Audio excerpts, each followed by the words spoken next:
सहस्राणि शिववाणि शतानि च विष्णुर्नाम सहस्रेण शिखाबन्धनाहं करामः। जय राधे। আমি যে এইমাত্র শ্লোকটি উচ্চারণ করলাম এটা হচ্ছে শিখা বন্ধন মন্ত্র। হ্যাঁ, আর শিখা মোচন মানে শিখা বাধা আর শিখা খোলা। তো শিখা মোচনের শ্লোকে কি উল্লেখ করা আছে? গচ্ছয়ন্তা সকল দেবা ব্রহ্মা বিষ্ণু মহেশ্বরা তিষ্ঠাত মাচলা লক্ষ্মী শিখা মুক্তম করমঃ। তো এক ভক্তের প্রশ্ন রয়েছে যার জন্য আমি এই শ্লোক দুটি উচ্চারণ করলাম যে এই যে শিখা রাখে, হ্যাঁ শিখা বোঝেন তো, যারা আমরা সবাই বলি টিক্কি, হ্যাঁ টিটকারি করে বলি টিক্কি রাখছে, ওই গোসাই দেখি টিক্কি রাখছে। হ্যাঁ, এটা আদৌ টিক্কি টুক্কি কিছু না, এর নাম হচ্ছে শিখা। আর শুদ্ধ পবিত্র ভাবে আরো সুন্দর করে বলা যায় যার নাম হচ্ছে চৈতন্য। যার নাম কি? চৈতন্য। তো প্রত্যেক সনাতন ধর্মাবলম্বীদের এক সময় এই শিখা কেবলমাত্র ব্রাহ্মণরাই রাখত। হ্যাঁ, কিন্তু এখন ব্রাহ্মণরাও রাখছে না। এই শিখা রাখা সবার, যেই সনাতন ধর্মে জন্মগ্রহণ করবে তাকেই এই শিখা রাখতে হবে। হ্যাঁ, প্রত্যেকের রাখতে হবে। যেমন এই যে আমরা সবার কিন্তু আমাদের শিখা আছে। হ্যাঁ, এই যে আমার তো এখন সব চুল টুল গেছে, জটা হয়। এই যে দেখছেন যেটা বড়, এটা হচ্ছে আমার শিখা। সবার শিখা, এটা হচ্ছে আমার। যখন ওই দীক্ষা দিচ্ছে তখন এই শিখা গুরুদেবের কাছে মাথার মুন্ডন করে তারপরে এই শিখা রাখতে হয়। তো এই শিখা তো হয় আগুনের শিখা বলে না, আগুনের লেলিহান শিখা। তো এই শিখার বিশেষ মাহাত্ম্য রয়েছে। তো অনেকে ভাবে কি যারা এই শিখা আছে, যেমন এই যে আমাদের সাথে দুই ভাই রয়েছে, এদের শিখা আছে, অনেকেই দেখলে ভাবে যে এদের শিখা আছে মানে স্পট, ওই পিছনে যে শিখা রেখেছে তাহলেই মনে হয় সে ইসকন। ইসকন নয়, সমস্ত সম্প্রদায়ের যারা সনাতন ধর্মেই জন্মগ্রহণ করবে প্রত্যেকেরই শিখা রাখতে হবে। হ্যাঁ, প্রত্যেকেরই শিখা রাখতে হবে।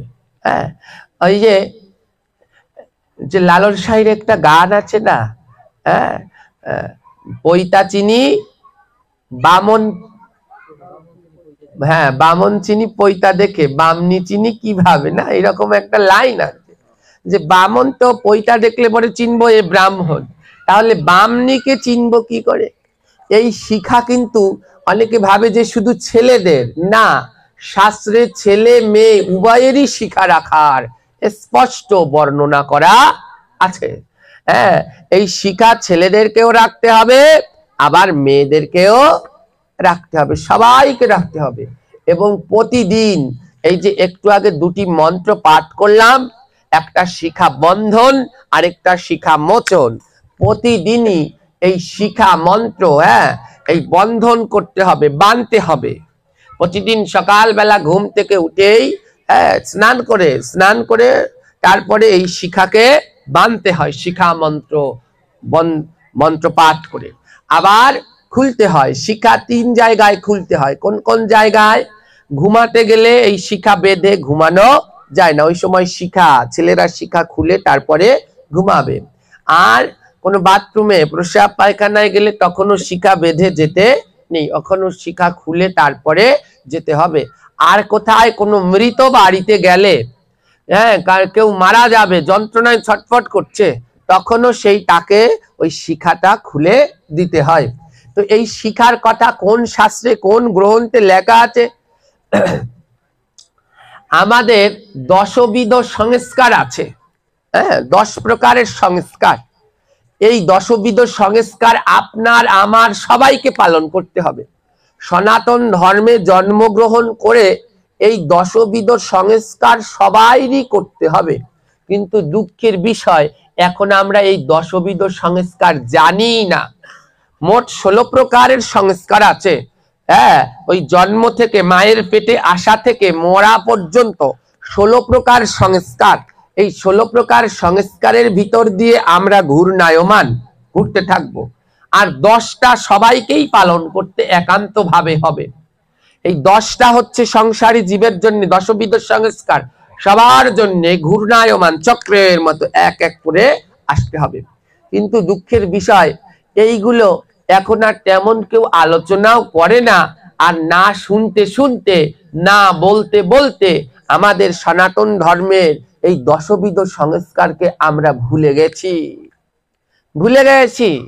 এই দশবিধ সংস্কার যদি কারো ঠিক থাকে, তাহলে সেই সন্তান এলোমেলো হবে না, সেই সন্তান এদিক ওদিক যাবে না, তারা সুযোগ্য সন্তান হবে। আমাদের প্রাচীন মুনি ঋষিরা এত জ্ঞানী, এত মেধাবী কেন ছিল? সেই সময় এই দশবিধ সংস্কার মেনে তারপরে জীবন পালন করত। কিন্তু এখন যদি এই 100 জনকে জিজ্ঞেস করা হয় একটু দশবিধ সংস্কার বলো তো, 100 জনের একজনেও পারবে কিনা সন্দেহ আছে। তো এই যে ভাইয়ের মনে প্রশ্ন রয়েছে, যে ভাইয়ের মনে যে দাদা এই শিখা রাখে কেন, এই টিকি কি? এই শিখা এটা দশবিধ সংস্কারের ভিতরে একটা। এটা শুধু স্কন্দের নয়, এটা শুধু ব্রাহ্মণদের নয়, যেই সনাতন ধর্মে জন্মগ্রহণ করবে তাকেই এই চৈতন্য, এর নাম হচ্ছে চৈতন্য, এই চৈতন্য বা শিখা তাকে ধারণ করতে হবে। এটা কি? এটা চিনবার প্রতীক। আপনি যে সনাতন ধর্মের, আমি রাস্তা দিয়ে যাচ্ছি, আপনাকে কি করে চিনবো যে আপনি সনাতন ধর্মের? হ্যাঁ, কারো গলায় তিলক আছে, মালা আছে, তাকে চিনে নেব যে এ সনাতন ধর্মের। এবার মালা রয়েছে ভিতরে, জামার ভিতরে দেখতে পাচ্ছি না, তিলকটা হ্যাঁ হালকা জল তিলক করেছে তাও বুঝতে পারছি না, এবার কি করে চিনবো? আরেকটা হচ্ছে গিয়ে এই মাথায় শিখা, ওই শিখাটা দেখলে পরেই তারপরেই আমরা চিনে নিতে পারবো যে এ সনাতন ধর্মাবলম্বী। তাই এই শিখা প্রত্যেককে রাখতে হবে। যেমন ইসলাম ধর্মে দেখবেন ওদের দাড়ি, প্রত্যেকের দাড়ি রাখা সুন্নাত, তদ্রূপ আমাদের সনাতন ধর্মে হচ্ছে এই শিখা। আমাদের সনাতন ধর্মে যে অনেকেই ভাববেন যে শিখা ছেলেদের, না, নারীদেরও শিখা রাখার স্পষ্ট বিধান আছে। কোন কোন গ্রন্থে এটা উল্লেখ আছে? এই দশবিধ সংস্কারের কথা উল্লেখ আছে আমাদের সংহিতাগুলায়। কি কি সংহিতায় উল্লেখ আছে? মনু সংহিতা, যজ্ঞবল্ল সংহিতা, পরশ সংহিতা এবং পরাশর সংহিতা। বিভিন্ন স্মৃতিশাস্ত্রে, স্মৃতিশাস্ত্রে এই দশবিধ সংস্কারের কথা খুব সুন্দরভাবে উল্লেখ করা আছে। দুঃখের বিষয় আমি যে সংহিতার নাম বলেছি এ তো অনেকে জীবনে আমরা চোখেও দেখি নাই। এটাই বাস্তব সত্য যে বাবা এই গ্রন্থ যে বলছে না তো দেখি নাই, তো পড়ি নাই, জানবো কি করে? তাই জানতে হবে কোথা দিয়ে? এই ভাগবত পাঠ, গীতা পাঠ এইখানে বেশি বেশি আসলে যদি এইখান থেকে আমরা কিছু শিখতে পারি, হ্যাঁ, এই সমাজকে পরিবর্তন করতে হলে এই ভাগবত পাঠ, এই গীতা পাঠ এর কোনো বিকল্প নেই। যদি এই কিছু জানতে হয়, কিছু জ্ঞান অর্জন করতে হয়। কালকে যখন আমরা এই হোলির পাঠ করলাম, যখন আমি জানছি, তখন ওই যাওয়ার সময় মায়েরা বলতে বলতে যাচ্ছে, আমি তো সামনে, তারা পিছনে বলতে বলতে যাচ্ছে, এই যে গোসাই হোলির কথা কইলে এত জন্মেও হুনি নাই, খালি হারাকাল রঙই দিলাম। তো একদিকে ভালো লাগছে, আবার আরেকদিকে কষ্টও লাগছে যে মাতাজি বলছে যে এত জন্মেও হুনি নাই, তো সে দেখলাম তাকিয়ে এসে প্রায় তার ডেট ঘনিয়ে এসেছে, বুড়া হয়ে গেছে। তো তখন কষ্ট লাগছে যে এত বয়স্ক হয়ে গেছে এখনো জানে না এই হোলির কথা। আবার আনন্দ লাগছে যে থাক, আজকে তো এরা বুঝতে পেরেছে যে কোথা থেকে এই হোলির সৃষ্টি হয়েছে। তো শিখা শুনুন, আমাদের এই দশবিধ সংস্কার, আজকে আমি 16টা সংস্কারের কথাই বলছি, কিন্তু বেশি না, সংক্ষিপ্ত ছোট ছোট করে আমি এই 16টা সংস্কারের কথাই বলছি। তো তার ভিতরে 10টা হচ্ছে প্রধান। তো এই 10টা প্রধান কি কি? এই শিখাটা কোথা থেকে আসলো, এই চৈতন্য কি, যেটাকে আমরা টিক্কি বলে টিটকানি দেই, ওই বাড়ির ওই পোলাগ্য এসকরে গেছে, টিক্কি রাখছে দেখ। কিন্তু বোঝে তো না আর এই টিক্কির যে কি গুরুত্ব, এই শিখার যে কি গুরুত্ব। যে বেদকে মানবে তাকে অবশ্যই এই চৈতন্য রাখতে হবে। চৈতন্য না রাখলে সে বৈদিক ধর্মের হতে পারবে না। যখন এই বাবা মা মারা যাবে, শ্রাদ্ধের মন্ত্র যখন পাঠ করবে, একটু লক্ষ্য করে দেখবেন ঠাকুর মশাই এই শিখা বন্ধনের মন্ত্র পাঠ করছে। ওই শ্রাদ্ধের সময় আগে শ্রাদ্ধে বসলে এই মন্ত্রটা বলে শিখা বাঁধতে হবে। কিন্তু দুঃখের বিষয়, ওই যে পাঠ করাচ্ছে সেও জানে না যে এটা কি বলাচ্ছি, আর যে বলছে সেও মন্ত্র বলে গেছে। ওইখানে যে ওই মন্ত্রটা বলার পরে ওই শিখাটাকে বাঁধে তারপরে বাবা মার শ্রাদ্ধ করতে হবে, সে আর আমাদের জানা হলো না। তা আমাদের দশবিধ সংস্কার, যদি আমরা শিক্ষা গ্রহণ করব, 10টা সংস্কার আমাদের পালন করতে হবে। তো এর প্রথমটার নাম হচ্ছে গর্ভদান। আমাদের সনাতন ধর্ম এমনি এমনি ধর্ম নয়, আমাদের সনাতন ধর্ম বিজ্ঞানসম্মত ধর্ম। এই ধর্মে কোনো কুসংস্কার নাই। এই ধর্ম কুসংস্কার মুক্ত। কিন্তু দুঃখের বিষয়, এখন পৃথিবীর যত ধর্ম আছে তার ভিতরে যে ধর্মে বেশি কুসংস্কার ঢুকে গেছে সেইটাই এখন আমাদের ধর্মে পরিণত হয়েছে। এখন ধর্ম মানে যত পারো ধোও, কেউ মরলো আর কেউ হলো, তো একেবারে ওই বাড়ির লেম থেকে আরম্ভ করে বদনা পর্যন্ত যা আছে সব খালি ধোবা, জানে না কোনো ডৌয়ার মাথাও, আর সব খালি ধুইতে থাকবে আর পোষতে থাকবে। এই ধুইতে আর পোষতে পোষতেই সব ক্ষয় হয়ে গেল। তো ধোয়া পোষা ক্ষয় হয়ে ওই বন্ধ করে এবার কিছু শিখতেও হবে। প্রথম যেটার নাম সেটা হচ্ছে এই দশবিধ সংস্কারের প্রথমটা হচ্ছে গর্ভদান। গর্ভদান মানে কি? ওই মায়ের গর্ভে সন্তান আসা। ওমা, এইগুলো হচ্ছে গুপ্ত কথা, যেইখানে সেইখানে বসে এই সব বলতে নাই। এইগুলো গুরু ধরে গুরুর কাছ থেকে শিক্ষা গ্রহণ করতে হয়। আজকাল সন্তানরা মা বাবার কথা শুনছে না। কেন শুনছে না? দোষ কি সন্তানের? না, দোষ মা বাবার। এই গর্ভদান, সন্তান যখন পিতা ওই মায়ের গর্ভে দান করবে, ওই সময় কিছু নিয়ম কানুন আছে, ওই মেলা মেশার সময় ক্ষণ আছে। যেই সময় খুশি সেই সময় যা খুশি তাই করে একটা বাচ্চা জন্ম হয়, আর বাবা মার কথা শোনে না। পুত্র সন্তান চাইলে পুত্র সন্তানই হবে, কন্যা সন্তান চাইলে কন্যা সন্তানই হবে। কিন্তু এই গর্ভদান সম্বন্ধে আগে বিস্তারিত জানতে হবে।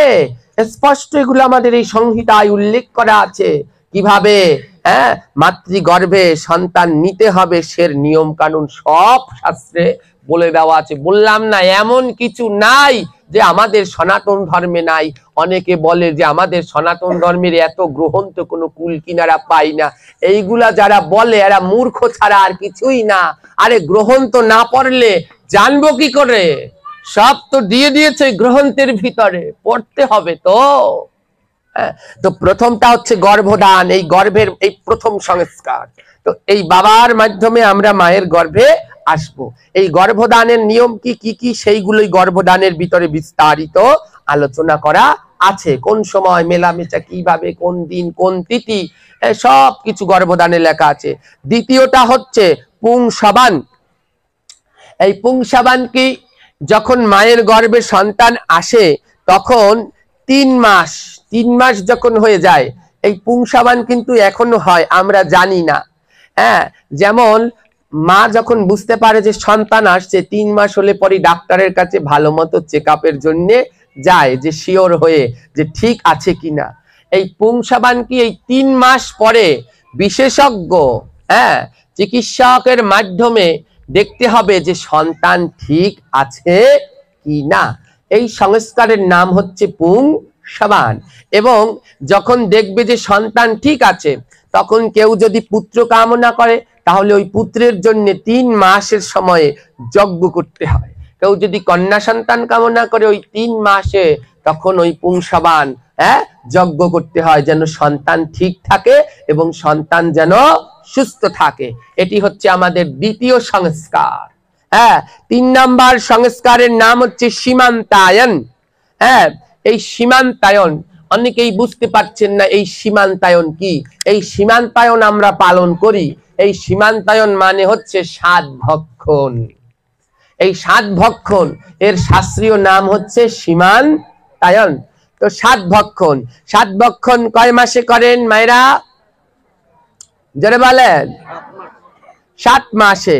কিন্তু আমাদের শাস্ত্রে উল্লেখ করা আছে, কিন্তু সীমান্তায়ন করার জন্য উল্লেখ করা আছে ওই 7 মাসে, মানে 7 বোঝে তাই মনে হয় 7ই 7 করে রেখেছে, 7 দেয় তাই 7 মাসে দিয়ে দেয়। কিন্তু এই সীমান্তায়ন 7 দেওয়ার নিয়ম হচ্ছে 6 মাসে। সীমান্তায়ন দেওয়ার নিয়ম হচ্ছে 6 মাসে।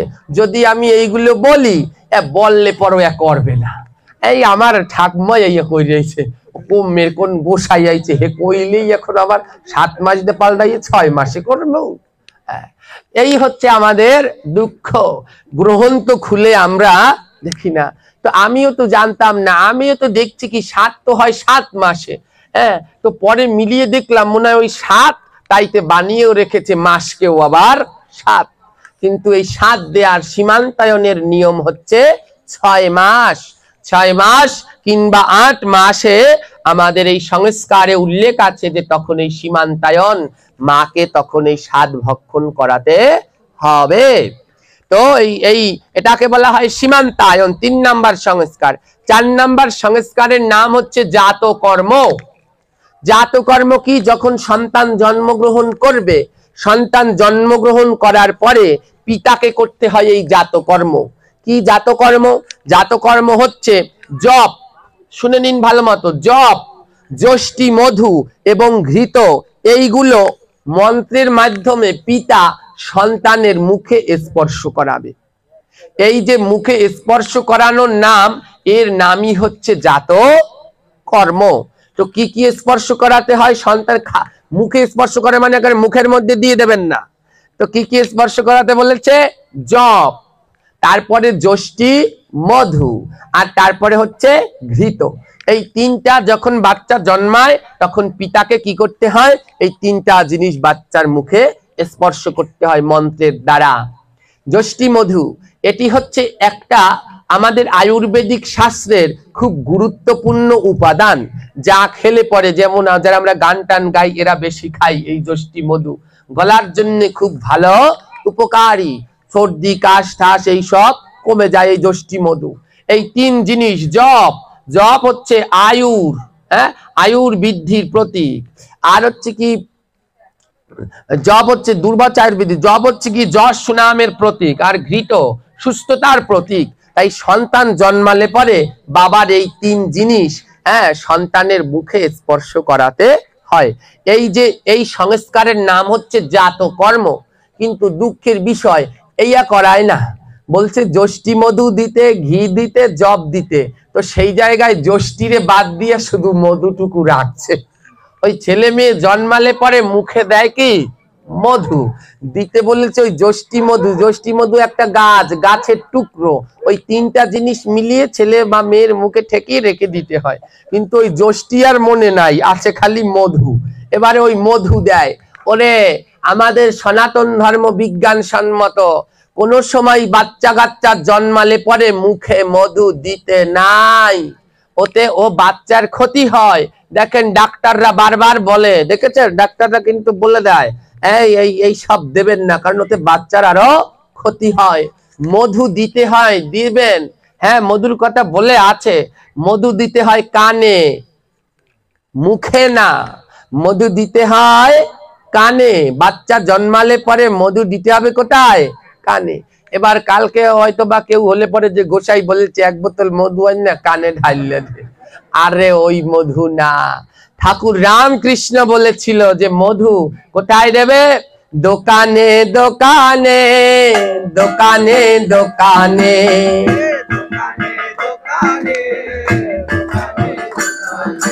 মধু দিবে দোকানে, দোকানে দোকানে।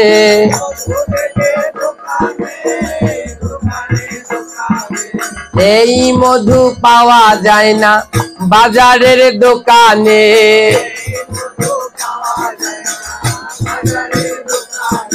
এই মধু দিতে হবে দোকানে দোকানে।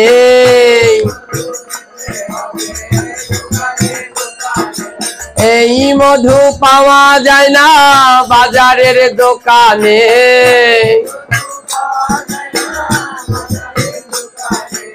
এই মধু পাওয়া যায় ভক্তের স্থানে।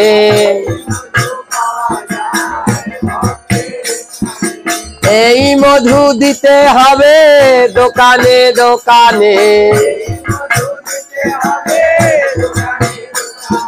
শোনো সনাতনীরা, যদি সন্তান জন্মগ্রহণ করে মধু মুখে না, মধু দিতে হবে দোকানে। এই মধু পাওয়া যায় না আবার ওই দোকানে। এই দোকান, দোকান মানে কি? দুই।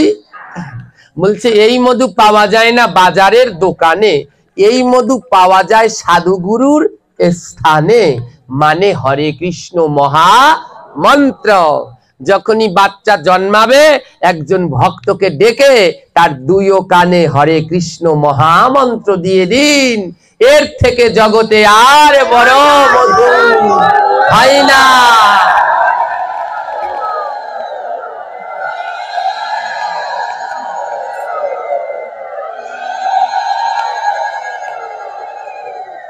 তাই এই জাতকর্মে দিতে হয় গিয়ে এই যষ্টি মধু, মানে ওর একটা টুকরা ঠেকাতে হয়, নিয়ম আছে। এই রকম ভাবে তো এই মধু দেয়া বন্ধ করে ওই হরি নাম দিয়েন। বাড়ির যখন বাচ্চারা জন্মাবে, যারা বয়স্ক আছে বাড়িতে, যারা ভগবত ভক্ত, তাদেরকে একটা ডেকে এনে ওই কানে হরে কৃষ্ণ মহামন্ত্র দিতে বলবেন। এবার এটা হচ্ছে 4 নাম্বার। 5 নাম্বারে হচ্ছে নামকরণ। এই দশবিধ সংস্কারের 5 নাম্বার সংস্কারের নাম হচ্ছে নামকরণ। তো নামকরণ দেখুন যার যেমন মনে চায় তেমন একটা করে থই। হ্যাঁ, ওই পাশে মামায় নাম রাখছে, ওই পাশে পিসি, ওই পাশে মাসি। আমি তো এই পাঠ করি বিভিন্ন জায়গায়। আপনারা জানেন নাই নাম রাখা নিয়েও যে কি যুদ্ধ চলে আমাদের ধর্মে। হ্যাঁ, এই ঠাম্মাই নালিশ দিতে আইছে, জানেন গোসাই আশা করি নাম রাখছি এইয়া ডাহে না বউ। হ্যাঁ, বউর বাপের বাড়িতে যেইটা রাখছে সেইটাই ডাকতে, কিন্তু কোনটা যে ডাকতে হবে সেটা বউও রাখতে পারবে না, ওই ও রাখতে পারবে না। নাম রাখার নিয়ম আছে। নাম রাখতে হয় কবে? সন্তান ভূমিষ্ঠ হওয়ার দশম, একাদশ, দ্বাদশ কিংবা ষষ্ঠী, 6 দিন। এই দিনের ভিতরে, হ্যাঁ, দশম ষষ্ঠীর দিন রাখতে পারে, মানে দশম 6 দিন যেদিন করেছে সেদিন রাখতে পারে, 10 দিন যেদিন করেছে সেদিন রাখতে পারে, দ্বাদশ দিন যেদিনকে 12 দিন হয়েছে সেদিনকে রাখতে পারে, অথবা 100 দিন পরে, জন্মানোর 100 দিন পরেও রাখতে পারে। এর ভিতরে নাম রাখতে হয়। তো নাম রাখবে কিভাবে? নাম রাখবার জন্য ওই মাসি পিসি চাচা খালা খালু নয়, নাম রাখবার জন্য বাড়িতে আনতে হয় কোনো জানাশোনা পণ্ডিত, এনে তারপরে ওইখানে কুষ্টি বিচার করতে হয়। হ্যাঁ, এইগুলো আজকের নয়। দেখবেন মহাপ্রভু যখন আবির্ভূত হয়েছিল, মহাপ্রভুর দাদু, হ্যাঁ, সে কুষ্টি বিচার করেছিলেন না? কুষ্টি করে দেখলেন এই ছেলে তো মহা সন্ন্যাসী হবেন, জগৎ জীব উদ্ধার করতে আসবেন, করেছিলেন না? সবাই শুনেছেন তো। তো সেই কুষ্টি, এগুলো আমাদের সনাতনী শাস্ত্রে। তো এই কুষ্টি বিচার করে তারপরে হচ্ছে গিয়ে ওই কুষ্ঠিতে যে আদ্য অক্ষর, নামের অক্ষর আছে, নাম রাখলেই হবে না, যেই রাশির যে অক্ষর, সেই অক্ষরের দিয়ে তারপরে প্রথম অক্ষর দিয়ে তারপরে নাম রাখতে হবে। তার জন্য কোনো জ্ঞানীবানের কাছে গিয়ে ওই কুষ্টি করিয়ে বা নামের অক্ষর জেনে তারপরে নামকরণ করতে হবে। তাহলে সেই সন্তানের নাম, যশ, প্রতিপত্তি খুব সুন্দর হবে। নইলে পরে আর হচ্ছে না, আর আমাদের দোষেই আমরা ধ্বংস হয়ে যাচ্ছি। আর যদি তাও না পারো তাহলে কি করা যায়? ষষ্ঠীর দিন, হ্যাঁ, ওই যে প্রদীপ জ্বালিয়ে, 6টি প্রদীপ জ্বালিয়ে তার নিচে নাম রেখে তারপরে কীর্তন বা রামায়ণ পাঠ করতে হয়। রামের জন্মলীলা পাঠ, ছেলে হলে সীতা মায়ের জন্মলীলা পাঠ করলে ওই প্রদীপ যেটা উজ্জ্বল ভাবে জ্বলে, ওই নামটি তখন রাখতে হয়। অথবা মা গঙ্গার পুজো দিয়ে জলের ভিতরে নাম লিখে ভাসাতে হয়। যেগুলো সবার শেষে যে কাগজটা ভেসে থাকে ওই নামটাকে রাখতে হয়, কিন্তু সর্বশ্রেষ্ঠ উত্তম হচ্ছে গিয়ে এই কুষ্ঠি বিচার করে তারপরে নাম রাখা, এবং সেই নামই হচ্ছে গিয়ে প্রধান। হ্যাঁ, তো আজকাল নামের আর কোনো অভাব নাই, নাম রেখেছে পা পাই, কি রেখেছে? হ্যাঁ, ওই পা পায় পা পায় পা পায় সারাদিন আইতে থাকবে। হ্যাঁ, তো এই সমস্ত নাম এইগুলা সব বন্ধ করুন। কতেক কতেক নাম আছে সে তো দাঁত মুখ থতমা সবই ভাঙ্গে যায় বলতে গেলে। হ্যাঁ, আবার অনেকে বলে কি এই নাম কি ভগবানের নামের দিয়ে বাচ্চাদের নাম রাখা উচিত। একদল বর্তমানের পণ্ডিত ভাই রয়েছে বলছে না না, ঠাকুরের নাম দিয়ে নাম রাখা যাবে না, তাইলে তার হয় দুঃখ, আর আমরা বাপ মা পোলাপানরে গাইলাই না, তো গাইলাবো ওই ঠাকুরের যদি ছেলের নাম রাখি গোপাল, গোপালে যদি গাইলাই তাহলে গোপালের গাইলানো হয়ে যাবে না। আরে গাইলাবে কেন? প্রথম তো হচ্ছে সন্তানকে কোনো সময় গালাগালি করবে কোনো মাতা পিতাই না। তাই মাতা পিতার গাল বন্ধ করতে হলে বর্তমান সমাজে বাচ্চাগুলারে কি মারে আর যত সব করে, একদমই ঠিক নয় মায়েরা। হ্যাঁ, শাসন করতে হবে। মা যশোদাও শাসন করেছে কৃষ্ণকে, কিন্তু কোনোদিন মেরেছে? ওই লাঠি নিয়েই গেছে, ওই লাঠিটা নিয়েই গেছেন। কৃষ্ণ কি দুষ্টুমি করেছে, তার থেকে কি আপনার ছেলে মেয়েরা বেশি দুষ্টুমি করে? যত বাড়ির হাড়ি ভাঙ্গা কাপড় চুরি যা আছে সব কৃষ্ণ করতেন, তার জন্য কি তাকে মা যশোদা মারতেন? হ্যাঁ, গালি দিতেন? কোনো সময়ই নয়। তো এইরকম ভাবে তো সব সন্তানদের নামই ভগবানের নাম দিয়ে রাখা উচিত। যদি প্রতিদিন একবার ওই আপনার সন্তানকে ডাকেন, যতবার ডাকবেন ততবারই ভগবানকে ডাকা হবে। দেখবেন এই ভাগবতে একটা উপাখ্যান আছে, অজামিল উপাখ্যান। এই অজামিল ছিল মহাপাপী, তার ছেলের নাম ছিল নারায়ণ। অন্তিমকালে মরার সময় নারায়ণকে ডাকতে ডাকতে সে গোলক বৈকুণ্ঠে চলে গেছে। তাই এই পাপাই কাপাই বাপাই এই সমস্ত নাম রাখা বন্ধ করুন। সন্তানদের নাম ভগবান কিংবা মহাজনদের নাম অনুসারে রাখার চেষ্টা করুন, যেন মৃত্যু সময়ে তো ওই সন্তানদের কথাই বেশি মনে পড়বে, যেন ওই সময় তাদের নাম ধরে ডাকলে ভগবানকে ডাকা হয়ে যায়। হ্যাঁ, এটা হচ্ছে নামকরণ। নামকরণের পরে 6 নাম্বার সংস্কার হচ্ছে অন্নপ্রাশন। এই অন্নপ্রাশন কত মাসে করতে হয় বলুন? আমরা অন্নপ্রাশন কয় মাসে করি? এখন আর বলবে না বললে আবার কোনটাই ঠেকমু, সাদেরটা বললে একটা ঝামেলায় ঠেকছি, এখন আবার অন্নপ্রাশনেরটা কই আর এক ঝামেলায় ঠেকবে। ও মায়েরা ঠেকবেন না, বলেন কয় মাসে অন্নপ্রাশন হয়? 6 মাসে। ছেলেদের 6 মাসে আর মেয়েদের, এইটা ঠিক, এইটা কিন্তু ভুল। এইটা যারা বলেন নাই ডরে ঠেলাই তারা ভুল করছেন। হ্যাঁ, এইটা ঠিক আছে, ছেলেদের হচ্ছে 6 মাসে আর মেয়েদের হচ্ছে এই 5 মাস বা 6 মাসে অন্নপ্রাশন। অন্নপ্রাশনে কি করতে হবে? ভগবানকে ভোগ দিয়ে তারপরে সেই ভোগের প্রসাদ সন্তানের মুখে দিতে হবে। বর্তমান সমাজে কতগুলা বাই রয়েছে, তারা আবার ভগবানের প্রসাদ দেয় না, কি করে? এক গাদা জীব হত্যা করে তারপরে সেইগুলো দেয়। আবার অনেকে ডিজিটাল ঘরে বৈশা পোলারে ওই প্রসাদ দিয়ে আসে, বাইরে আবার সবাইরে নিমন্ত্রণ করে মাছ খাওয়ায়। ওইগুলো যারা খাবেন, যারা খাওয়াবেন, সবাই মিলেই নরকে যাবেন। অন্নপ্রাশনে গোবিন্দের প্রসাদের ব্যবস্থা করতে হবে, ওটা হচ্ছে মুখে প্রসাদ। তাই অবশ্যই ওইটা কিন্তু ওই সন্তানের জীবনের প্রথম শুভ কাজের একটা প্রথম প্রসাদ দেবে। হ্যাঁ, তাই এই অন্নপ্রাশন, এই অন্নপ্রাশন করতে হয় কয় মাসে? ছেলেদের 6 মাস, মেয়েদের 5 মাস। দেখুন আমাদের সনাতন ধর্ম, আমি বারবার বলি বিজ্ঞানসম্মত। ওমা, এই 5 মাস কিংবা 6 মাসের আগে বাচ্চাদের অন্ন খাওয়াতে আছে? জোরে বলুন। আর ডাক্তাররা কি বলে? একই কথা বলে না ভিন্ন কথা বলে?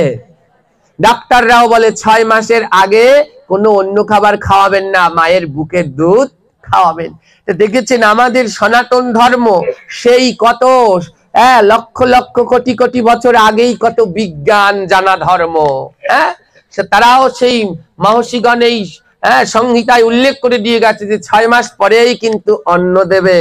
ওই যেদিনকে 6 মাস হয়ে যাবে সেই দিনকে অন্ন দেবে, 5 মাস হয়ে যাবে সেই দিনকে ভালো দিন দেখে, অন্নপ্রাশনের দিন লেখা আছে, ওই দিন দেখে তারপরে মুখে প্রসাদ দিবে। এবারে এই মুখে প্রসাদ দেয় কে?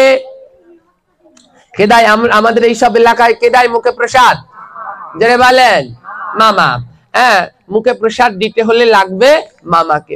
ওমা যে বোনের ভাই নাই তারা কি করবে, তারা কি করে একটা হাত মামা বানায়। হাত মামা বোঝেন, মানে মামা নাই আর একজন জগাই মাদাই কানাই বলাই যারে পাইছে একটা ধরিয়া আইনে বলে তুমি আমার ভাই, কেন কিসের লইগে, আমার পোলার মুখে একটু প্রসাদ দিয়ে দাও। তো প্রসাদ দিয়ে দেওয়া হইলো, ভাইয়ের আর খোঁজ খবর নাই। তো এইরকম ভাইয়ের কোনো দরকারও নাই। তো শোনেন, এই মুখে প্রসাদ দেওয়ার সবার অধিকার থাকলেও একমাত্র মামার অধিকার নাই। হ্যাঁ, সবার অধিকার থাকলেও একমাত্র মামার কোনো মুখে প্রসাদ দেওয়ার অধিকার নেই। দুঃখের বিষয়, আমি তো কোনো দরের কিছু না, আমারও দেছে ওই আমার মামাই, ভয় নাই, পালাবো কোথায়। হ্যাঁ, কারণ ওই ছোটবেলা থেকে যা যা দেখে আসছি, এবার গ্রহণ তো করে দেখি এ আর যা যা করছে এর আটানি সব উল্টা। মুখে প্রসাদ দেওয়ার নিয়মকে, মুখে প্রসাদ দেওয়ার অধিকার হচ্ছে বাবার। মুখে প্রসাদ দিতে পারবে নিজের পিতা। শোনেন, মামা অন্ন, প্রসাদকে অন্ন দিচ্ছে, ছেলের মেয়ের জন্য অন্ন মামা রোজগার করে আনে না, কষ্ট করে কে রোজগার করে আনে? বাবা। তাই মুখে প্রসাদ দেওয়ার অধিকার আমাদের শাস্ত্রে হচ্ছে পিতার। পিতার পিতা যদি বেঁচে থাকে, মানে বাপের বাপ, তাকে কি বলে? দাদু বলে, দাদা বলে না? হ্যাঁ, পিতার পিতাকে কি বলে? আর মায়ের পিতাকে দাদু। তাহলে পিতার পিতা যদি দাদা বেঁচে থাকে, তাহলে প্রসাদ দেবে হচ্ছে ওই পিতার পিতা, মানে দাদা। হ্যাঁ, তো অন্ন রোজগার করে আনে পিতা, তাই প্রসাদ দেওয়ার প্রথম অধিকার হচ্ছে পিতা। আর পিতার পিতা যদি বেঁচে থাকে তবে সে দেবে আগে, তারপরে দেবে ঠাকুমা, তারপরে দেবে বাবা, তারপরে দেবে মা, বাবার পরে দেবে। দুঃখের বিষয়, আমাদের যখন অন্নপ্রাশন হয় মাকে রাখে দূরে সরিয়ে, এই মা এই সব দেখতে পারবে না।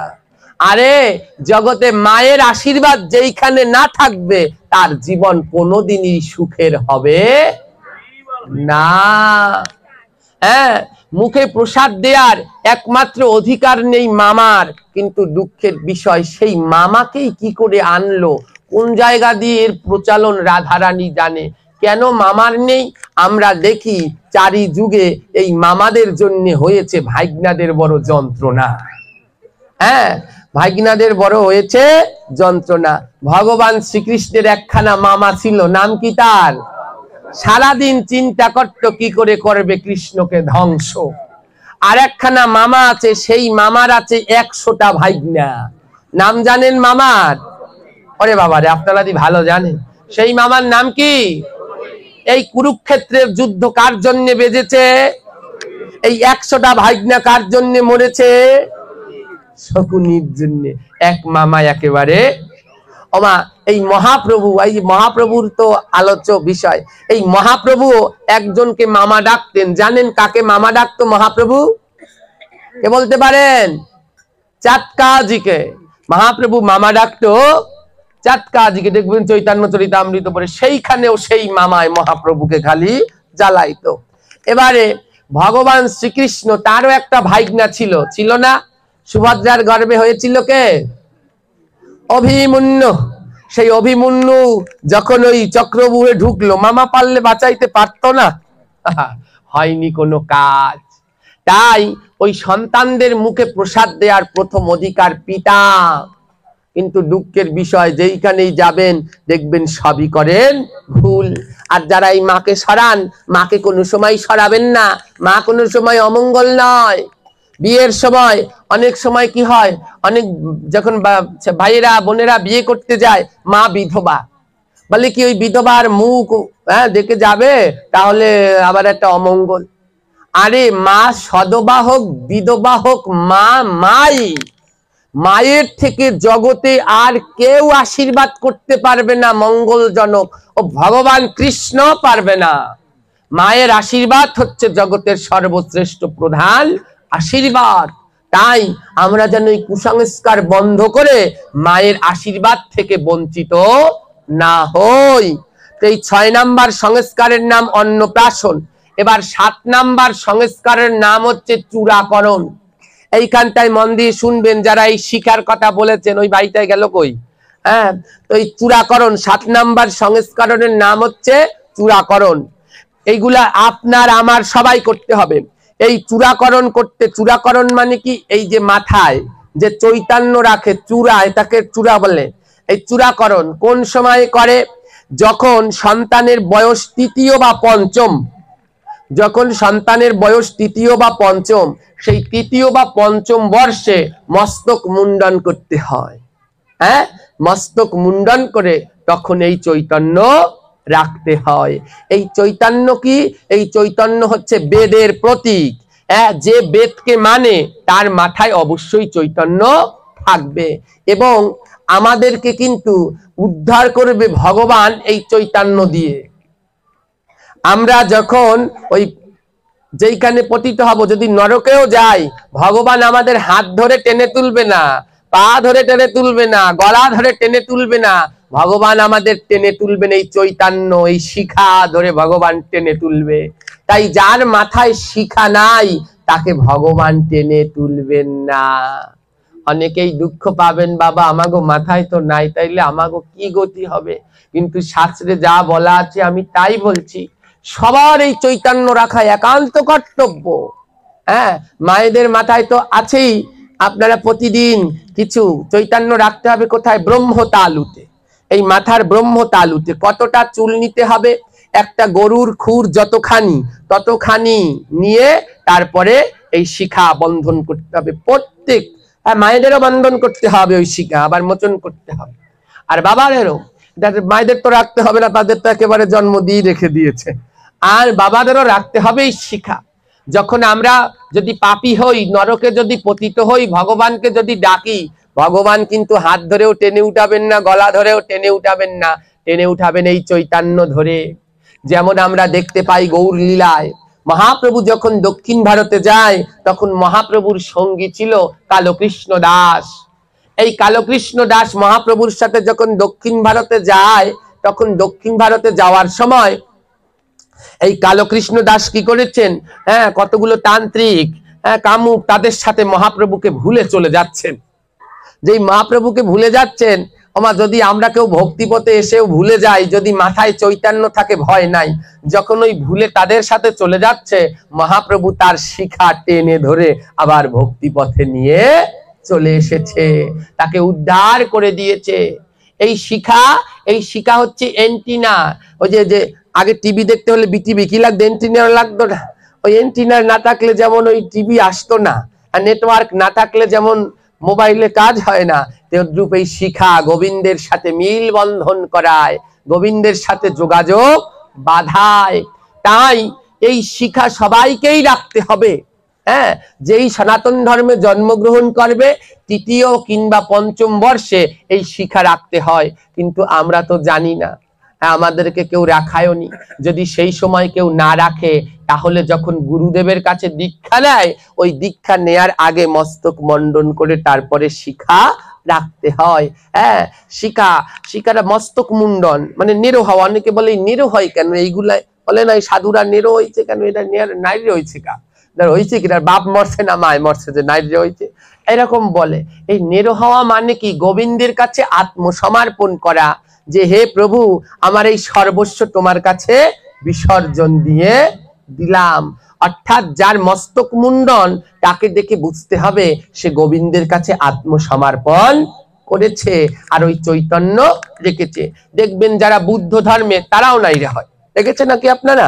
যারা বুদ্ধ ধর্মের সন্ন্যাসী, তারাও নেরো হয়, কিন্তু তাদের মাথায় শিখা নাই।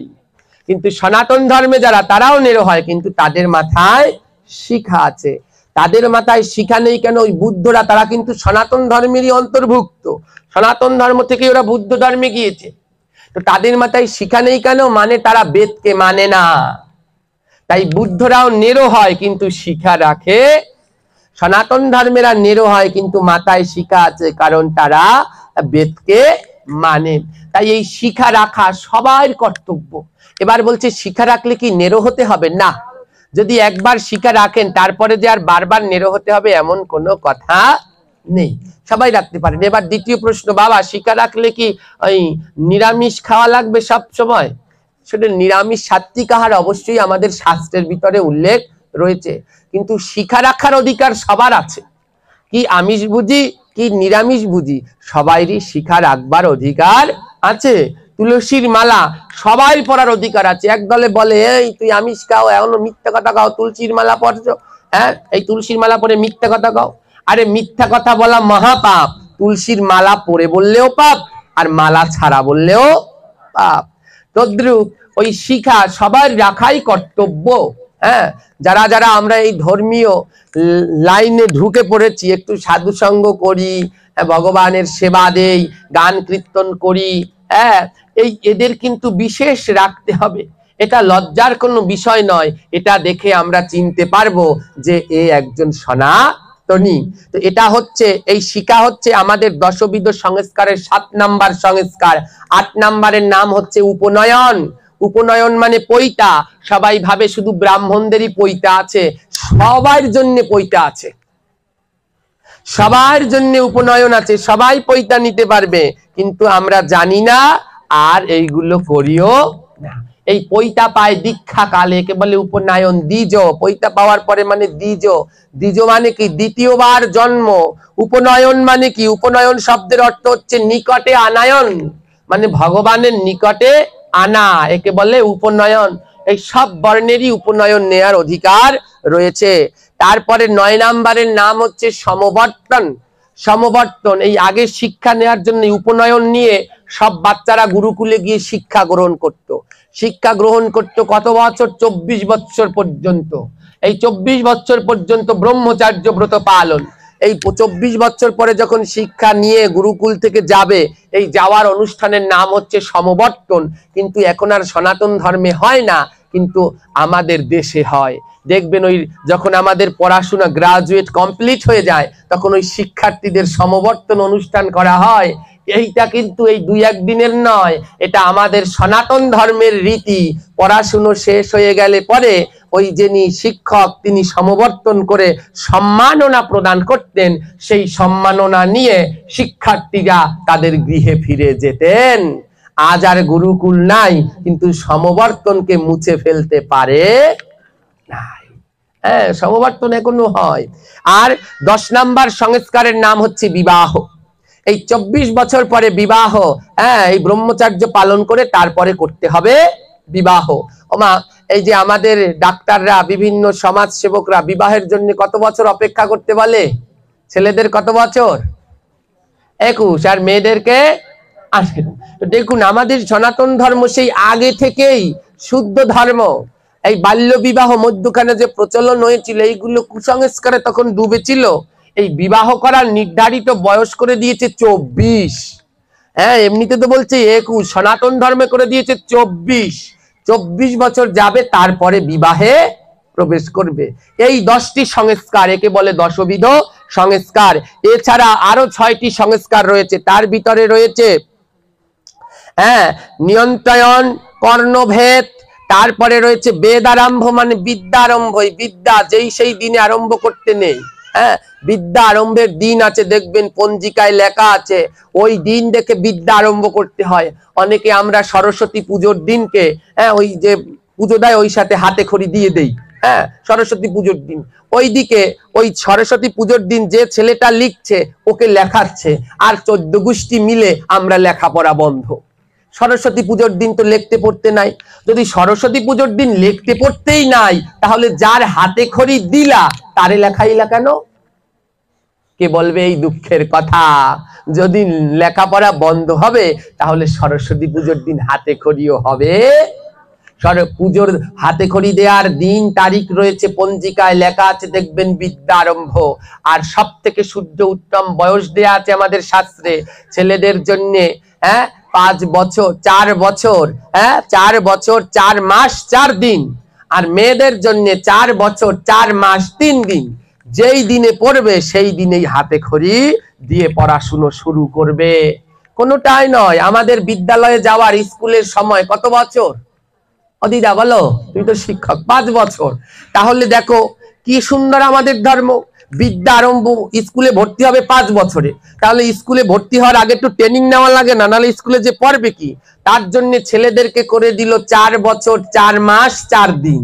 হ্যাঁ 5 বছরে না, ওই বাকি কয়দিন বিদ্যা আরম্ভ করে বাড়ি বৈশাখ ট্রেনিং নেবে, 5 বছর বয়সে গিয়ে স্কুলে ভর্তি হবে। কেমন সুন্দর আমাদের সনাতন ধর্মের প্রত্যেক পদে পদে বিজ্ঞান। হ্যাঁ, বেদ আরম্ভ। 4 নম্বরে হচ্ছে এই যে আরো যে 6টা সংস্কার, 4 নম্বরে বানপ্রস্থ। এই সারা জীবন বিয়ে কইরা সংসার করা যাবে না, এই সংসার করতে পারবেন 50 বছর, তারপরে গ্রহণ করতে হবে বানপ্রস্থ। এই বানপ্রস্থ গ্রহণ করে তারপরে স্বামী স্ত্রী নাতি দেখলে পরেই 50 বছর নাতি দেখে তারপরে বানপ্রস্থ গ্রহণ করে রওনা দিতে হবে ধর্মীয় পথে। তখন আর ওই কিছু করা যাবে না। ওই বানপ্রস্থ বনে গিয়ে গোবিন্দের ভজন, মন্দিরে গিয়ে গোবিন্দের ভজন, এইভাবে বানপ্রস্থ করে কাটাতে হবে। আর বানপ্রস্থের পরে 5 নাম্বার সংস্কারের নাম হচ্ছে সন্ন্যাস। বানপ্রস্থ নেওয়ার সময় স্বামী স্ত্রী দুইজনে একসাথে বেরিয়ে যেতে পারবেন 50 বছরে। যখন সন্ন্যাস নেবেন 70 বছরে গিয়ে, তখন স্বামী আর স্ত্রীকেও আলাদা হয়ে যেতে হবে।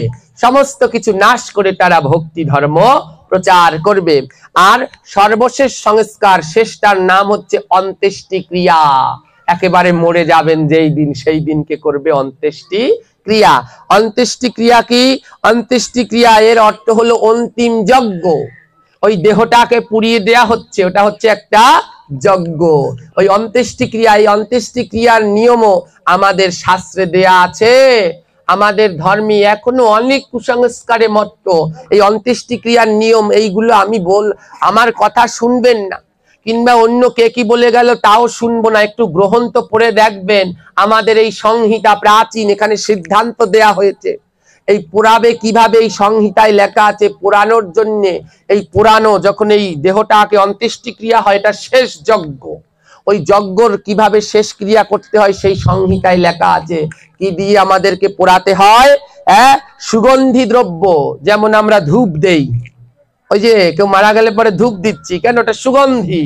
আর কি? ঘৃত দেয়া হয়। আর কি? বিবিধ প্রকারের ঔষধি বৃক্ষ, বিবিধ প্রকার ঔষধি বৃক্ষের ডালও সাথে সাথে ওই অন্ত্যেষ্টি ক্রিয়ার মধ্যে দিতে হয়। তার ভিতরে একটা হচ্ছে তুলসী কাঠ। আমাদের এলাকায় বিভিন্ন আশেপাশে আমি তো পাঠ করি, কেউ মারা গেলে গলায় তুলসীর মালা থাকলে ওই মালাটা আগে খুলে রেখে দেয়, যে মালা নিয়ে ওই শ্মশানে উঠানো যাবে না। মালা পুরানো মহাপাপ, কোনো দিনই না।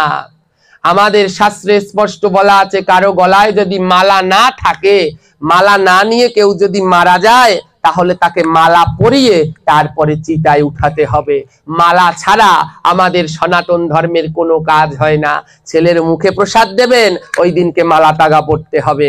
আপনি বিয়ে করবেন, ওই বিয়ার দিনও মালা তাগা পড়তে হবেন।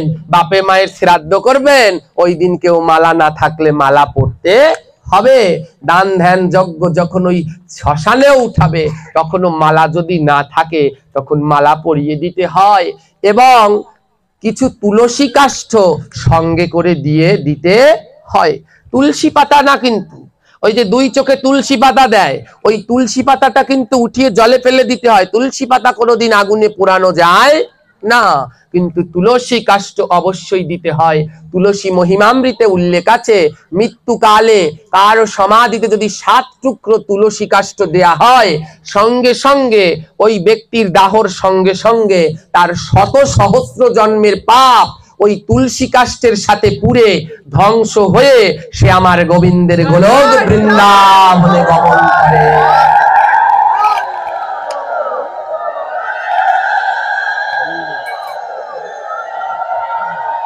তাই দশবিধ সংস্কারের একটি হচ্ছে শেষ, ষোড়শ সংস্কারের শেষটি অন্ত্যেষ্টি ক্রিয়া।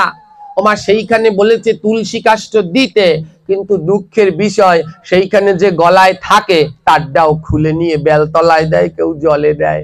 আরে ওই সময় আরো দিয়ে দিতে হয়। এই 16টি সংস্কার আমাদের সনাতন ধর্মের সংহিতায় স্পষ্ট ভাবে উল্লেখ আছে। এইগুলা আমারও কথা না, আমার বাপ দাদা 14 গোষ্ঠীরও কথা না, এইগুলো প্রাচীন ঋষিরা সনাতন ধর্মের কল্যাণেরার্থে লিপিবদ্ধ করে গেছেন। কিন্তু দুঃখের বিষয়, যেই ধর্ম এত বিজ্ঞানসম্মত, এই তুলসী কাষ্ঠ এটা দিলে পরে যেমন হ্যাঁ, এটা দিলে পরে যেমন দেহেরও আত্মার সদ্গতি। আবার এই তুলসী গাছটা একটি ঔষধি বৃক্ষ।